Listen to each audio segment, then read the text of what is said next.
মনের কোঠায় রেখেছি যারে,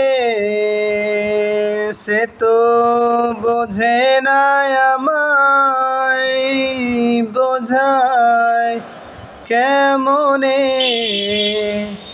তারে ভেবে ভেবে আমার মনের কথাকে গল্পে লিখেছি।